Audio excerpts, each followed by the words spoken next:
అన్న మన నిజ జీవితంలో ఒక కుటుంబంలో కొన్ని సమస్యలు చూస్తుంటాం. ఒకే తల్లి కడుపు పుట్టిన ముగ్గురు కొడుకులు చిన్నప్పటి నుంచి పెరిగి పెద్దయ్యి అన్నను కొడితే తమ్ముడు, తమ్ముని కొడితే అన్న అలా కోపపడేవాళ్ళు. కొంచెం పెద్ద అయిన తర్వాత ఒకడు ఎన్టీఆర్ ఫ్యాన్స్, ఒకడు ప్రభాస్ ఫ్యాన్స్, ఒకడు రామ్ చరణ్ ఫ్యాన్స్ అని ఫ్లెక్సీలు కట్టుకుంటా అక్కడ గొడవలు పెట్టుకుంటారు. కొంచెం పెద్ద అయ్యి పెళ్ళి అయిపోయిన తర్వాత ఒకడు ఆ పార్టీలో, ఒకడు ఈ పార్టీలో, ముగ్గురు 3 పార్టీల్లో ఉంటారు.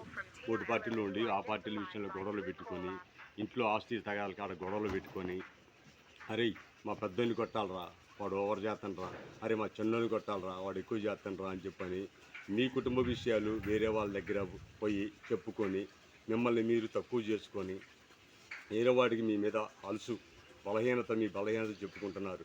అది తప్పన్నా.